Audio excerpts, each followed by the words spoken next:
Hello, good afternoon, welcome back to my channel Anupama real স্টোরিতে আমার সকল বন্ধুদেরকে অনেক অনেক স্বাগত জানিয়ে আবার একটা নতুন ব্লগ অনেক দিন পর নিয়ে এসেছি। আর আজকের ব্লগটা বেশ মজাদার, ইন্টারেস্টিং, তার সাথে তোমরা অনেক কিছু জানতে পারবে, তাই পুরো ব্লগটা দয়া করে দেখো।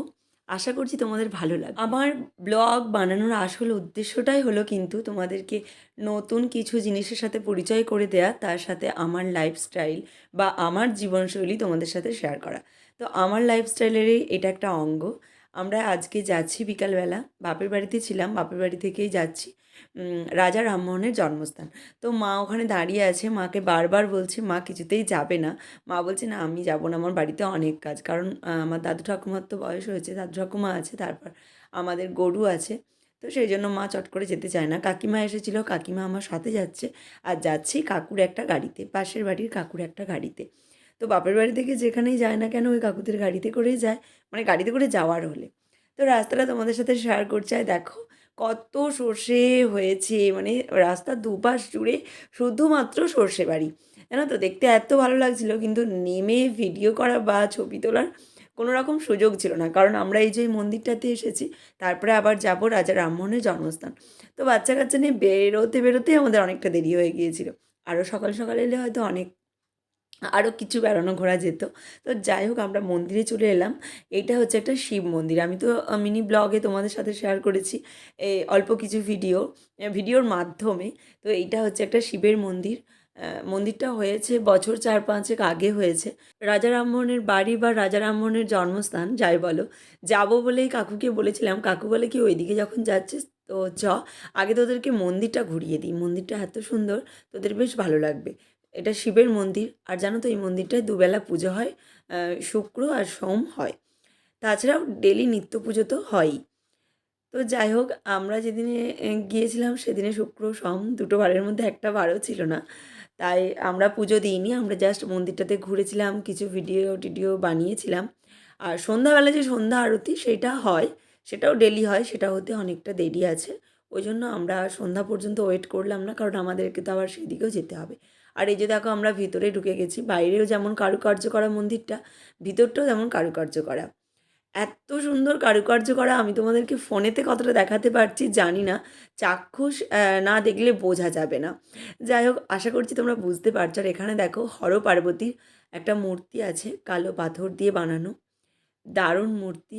আর সত্যি কথা, মানে ঠাকুরের দর্শন পাওয়া তো ভাগ্যের ব্যাপার। বাড়ি থেকে না বের হলে কিন্তু কিছুই চোখে দেখা যায় না, এইটা আমি এতদিনে বুঝতে পারলাম। সে যাই হোক, আর পাশের যে দুটো মূর্তি আছে, একটা কালী আর একটা বড় বাবার মূর্তি। বড় বাবা মানে বুঝতেই পারছো, আর একটা হচ্ছে শিবের একটা লিঙ্গ আছে। তো ওই যে দক্ষিণা দিচ্ছে দেখো আমার মেয়েরা, তিন্নির তো হাত কুলাচ্ছে না, অনেকটা উঁচুতে, ওই জন্য তিন্নিকে তুলে দেয়ালাম। আর উনি যে আছেন পাশে, ওই ভদ্রলোককে দেখতে পাচ্ছেন, উনি হচ্ছে এখানের রক্ষণাবেক্ষণ বা ব্রাহ্মণ যে আসবেন পুজো করবেন, তো উনি জোগাড়জান্তি করে দেওয়ার জন্য থাকেন। তো সব দিন যে উনি থাকেন তা না, তো উনি বললেন যে ওর হচ্ছে পালা আছে, তো ওর পরিবর্তে আবার তার যখন পালা পড়ে সে আসে। তো সেই ব্যক্তিটাকে আর জানি না। যাই হোক, যতটুকু জানি তোমাদেরকে বললাম। তো ভিতরের কারুকার্য দেখো, দেখো তোমরা, সব দেব দেবতার একদম মূর্তি করা আছে। আর সামনে দেখো এরকম একটা ভীষণ বড় লণ্ঠন, ভীষণ বড়। তো যাই হোক, যতটুকু পারলাম তোমাদেরকে মন্দিরের ভিতর বাহির সব ঘুরিয়ে দেখালাম। আর খুবই তো তাড়াহুড়োর মধ্যেই, কারণ অল্প সময়, ছোটো দিনের বেলা, একটুতে সন্ধ্যা হয়ে যাবে। তো ওখান থেকে আমরা বেরিয়ে এখন যাচ্ছি রাজা রামমোহনের জন্মস্থান, তার সাথে রাজা রামমোহনের যে শখের আমবাগান। তো প্রথমে আমরা আমবাগানে এসেছি, আর এই আমবাগানের মধ্যেই ছিল রাজা রামমোহন রায়ের বাড়ি। তো আমাদের আস্তে আস্তে একটু বেলা হয়ে গিয়েছিল, টাইম ছিল মাত্র 15 মিনিট। তো আমাদেরকে 20 মিনিট সময় দিয়েছিল, তার মধ্যে বেরিয়ে ঘুরিয়ে দেখে মানে আসার জন্য। আর আমরা এখন যাচ্ছি রামমোহন রায়ের দেখো বাড়িতে। এটা কিন্তু রাজা রামমোহন রায়ের পৈতৃক বাড়ি না। যখন রাজা রামমোহন রায়কে ত্যায্যপুত্র করে দিয়েছিল তার বাবা, তখন রাজা রামমোহন রায়, এটাই লেখা আছে, রাজা রামমোহন রায় ওনার স্ত্রীকে নিয়ে এই বাড়িতেই থাকতেন যখন যখন কলকাতা থেকে আসতেন। তোমরা তো সবাই জানো রাজা রামমোহন রায়কে কেন ত্যায্যপুত্র করে দিয়েছিল। রাজা রামমোহন রায়ের বাবা ছিলেন রাজা, তার সাথে একজন গোঁড়া ব্রাহ্মণ, তার সাথে গোঁড়া ব্রাহ্মণদের সাথে ওঠা বসা ছিল। আর অপর দিকে রাজা রামমোহন রায় ছিল নবজাগরণের প্রতীক। সে সমাজের নবজাগরণ আনতে চাইতো। আর সেই কারণেই তার বাবার সাথে তার ছিল মনোমালিন্য। সেই নিয়েই ওর বাবা ওকে ত্যায্যপুত্র করে দেয়, মানে বংশ থেকে পুরো ত্যায্যপুত্র হিসাবে ঘোষণা করে বা বাড়ি থেকে ওকে তাড়িয়ে দেয়। তখনই কিন্তু রাজা রামমোহন রায় এখানে বাড়িটা বানিয়েছিল, তার সাথে আমবাগানও বানিয়েছিল। রাজা রামমোহন রায়ের যে জীবনীকাল সেটা তো 250 বছরের ওপর হয়ে গেছে। তার হাতের লাগানো আম গাছ হয়তো একটাও নেই, হয়তো কেন নেই, কিন্তু ওনারই নাতি পুতিরা যে সমস্ত আম গাছগুলো লাগিয়ে রেখে গেছে তার অল্প কিছু আম গাছ আছে। তাছাড়া যে জায়গাটা আছে দেখতে পাচ্ছ ফাঁকা জায়গা, সেখানে আধুনিক যে সমস্ত গাছ যা দিয়ে পার্ক সাজানো হয়, তো সেই সমস্ত গাছেতে এখন পরিপূর্ণ হয়ে গেছে। আর পুরানো কিছু আম গাছ আছে, সেই আম গাছগুলো কিন্তু ওনারই নাতিপুতিদের হাতে লাগানো আম গাছ। আর তোমাদেরকে সেই বিশেষ স্থানটায় নিয়ে এসেছি যেই স্থানের জন্যই রাজা রামমোহন রায় আজকে বিখ্যাত হয়েছে। সেইটা হলো সতীদাহ প্রথা। সতীদাহ প্রথা বন্ধ করার জন্য রাজা রামমোহন রায় যে যুদ্ধ করেছিল, লড়াই করেছিল, তার শুরু কিন্তু এইখান থেকেই। তোমরা তো সবাই জানো সতীদাহ প্রথার গল্প। তো সতীদাহ প্রথা তো এই গ্রামে হতেই থাকতো, কিন্তু সেরকম প্রভাব রাজা রামমোহনের মধ্যে পড়েনি যতদিন না তার বৌদিকে সদ্য জ্যান্ত জ্বালানো হয়েছিল তার দাদার সাথে। তো এই হলো সেই বেদি, এই বেদিতেই রাজা রামমোহন রায়ের বৌদিকে জ্বালানো হয়েছিল তার দাদার সাথে। বাঁচানোর অনেক চেষ্টা করেও রাজা রামমোহন রায় তাকে বাঁচাতে পারেনি ঠিক কথা, কিন্তু সেই দিন নেওয়া সংকল্প থেকে লড়াই করে যুদ্ধ করে অনেক মেয়ের জীবন কিন্তু রাজা রামমোহন রায় বাঁচিয়ে দিয়ে গেছে। তার সাথে আমাদের সমাজে আধুনিকতার যে ছোঁয়া, সেই আলোটা জ্বালিয়ে দিয়ে গেছে। যাই হোক, ওইখানে বেদি থেকে আমরা চলে এসেছি। দেখো এইদিকে রাজা রামমোহন রায়ের নাতিপুতিরা যে সমস্ত আম গাছগুলো লাগিয়ে দিয়ে গেছে, তার অল্প কিছু আম গাছ আছে, সেগুলোই তোমাদেরকে দেখাচ্ছি। তো আমি ওনাদেরকে জিজ্ঞাসা করলাম যে আম গাছগুলো কি ওনারই হাতে লাগানো? বললো না, ওনার হাতে না, ওনারই নাতি বা তার পরের যারা জেনারেশন আছে তারাই লাগিয়ে গেছে। তো সেই আম গাছের কিছু কিছু আছে। আর এই যে আম গাছের ডালেতে এগুলো কি হয়েছে, নাকি ওরা আলাদা করে বনসারি করে লাগিয়েছে জানি না, তো দেখতে বেশ ভালো লাগছিলো, সেগুলোও তোমাদেরকে দেখাচ্ছি। আর এই যে আম গাছগুলো দেখছো বহু পুরানো, তার সাথে অল্প কিছু ওরা নতুন আম গাছও লাগাচ্ছে যাতে করে আম বাগান শব্দটা থাকে আর কি। সেই জন্য দেখার পর তোমরা হয়তো অনেকেই রাজা রামমোহনের জন্মস্থান আসার জন্য ঠিকানা চাইবে, সেই জন্য তোমাদেরকে এটা শেয়ার করলাম। এটা হচ্ছে হুগলি ডিস্ট্রিক্টে আছে। তো আমাদের এখানে কিন্তু 20 মিনিটের টাইম একদম শেষ হয়ে গেছে, 20 মিনিটের মতনই সময় দিয়েছিল। তো আমরা এখন এইখান থেকে যাচ্ছি রাজা রামমোহনের জন্মস্থান, মানে রাজা রামমোহন যেখানে জন্মেছেন, যেহেতু ও রাজপুত্র ছিল, তো অবভিয়াসলি রাজার বাড়িতেই যাচ্ছি এখন। মানে রাজা রামমোহন রায়ের আসল যে পৈতৃক বাড়ি, সেখানে আমরা চলে এসেছি। তো আসার পরে এই দেখো, এইটা হচ্ছে পৈতৃক বাড়ি। তো আমরা ভিডিওটা এই পার্ট থেকে শ্যুট করছি, বাইরে থেকে। তো এই পারে ছিল এই যে একদিকে হচ্ছে ব্রিটিশদের আদলে তৈরি একটা সমাধি আছে। তো এটা রাজা রামমোহন রায়ের জন্যই, মানে রাজা রামমোহন রায়েরই সমাধি, যেটা ব্রিটিশ মন্দিরের আদলে তৈরি করা হয়েছে। আর এইদিকে আছে লাইব্রেরি।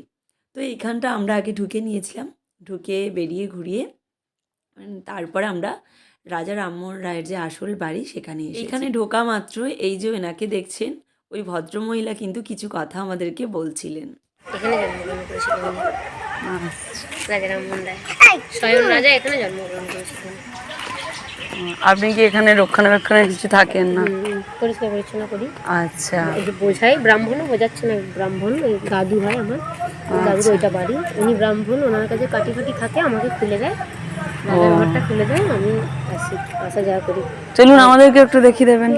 রাজা রামমোহন রায়ের জন্মস্থানটা তো তোমাদেরকে দেখালাম, আর এখানে রাজা রামমোহন রায়ের একটা মূর্তি আছে, সেখানে দাঁড়িয়ে একটু ছবি তুললাম। তারপরে এই যে আমরা ভিতরে ঢুকেছি, আর ভিতরের ঘরটা দেখে তোমরা বুঝতেই পারছো এটা কোনো রাজবাড়ি না, রাজবাড়ি তো ধ্বংসস্তূপে পরিণত হয়ে গেছে, সেই আদলেই এই বাড়িটা নতুন করে বানানো। তো সেই সম্পর্কেই এখানে স্যার বা কি বলছে শোনো। একটা মেয়ে ছেলে ছিল না, একটা মেয়ে চন্দ্রজ্যোতি, স্বামীর নাম শ্যামলা চট্টোপাধ্যায়। এরকম 3টি পুত্র, ললিতমোহন, কৃষ্ণমোহন, নন্দমোহন। এই কৃষ্ণমোহনের যে মেয়ে আমার ঠাকুমা, আর রামপ্রসাদের যে ছেলে আছে দুটো নিঃসন্তান। নিঃসন্তান, দুজনেই নিঃসন্তান, ওই শুধু মেয়েরই বংশধর এগুলো ছিল। আর এই নন্দমোহনের পরে আর কেউ নেই। ও রমাপ্রসাদের কেউ থাকেনি? রমাপ্রসাদ দুটো ছেলে, তারা দুজনে নিঃসন্তান। আচ্ছা আচ্ছা ওর ছেলে মেয়ে হয়নি কিছু, আর বড় ছেলের একটা মাত্র মেয়ে, তার 3টে ছেলে।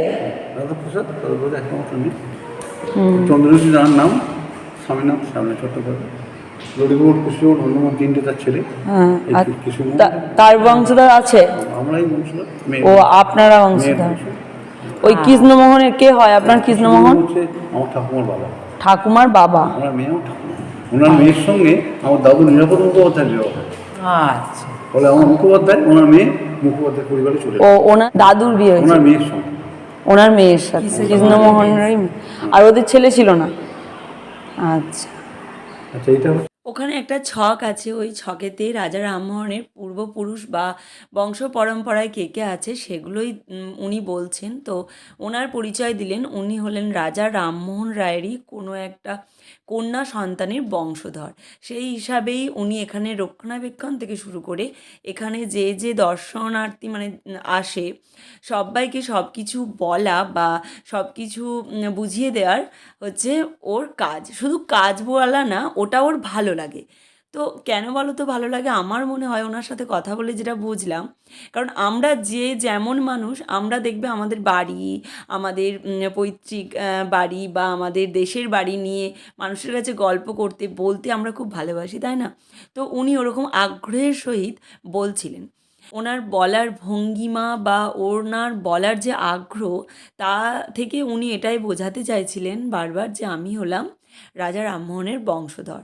তার সাথে উনি ওনার নিজের পরিচয় দিয়েছেন, উনি হচ্ছে হাই স্কুলের টিচার ছিলেন, এখন রিটায়ারমেন্ট হয়ে গেছে। যাই হোক, তো এখানেও বেশ কিছুক্ষণ সময় কাটিয়ে সন্ধ্যা সন্ধ্যা হয়েই গেছে। এইবার আমরা বাড়ির উদ্দেশ্যে রওনা দেব। আর আজকের ব্লগটা যদি তোমাদের ভালো লাগে অবশ্যই লাইক শেয়ার কমেন্ট করে দিও। আজকের মতো টাটা, গুড নাইট।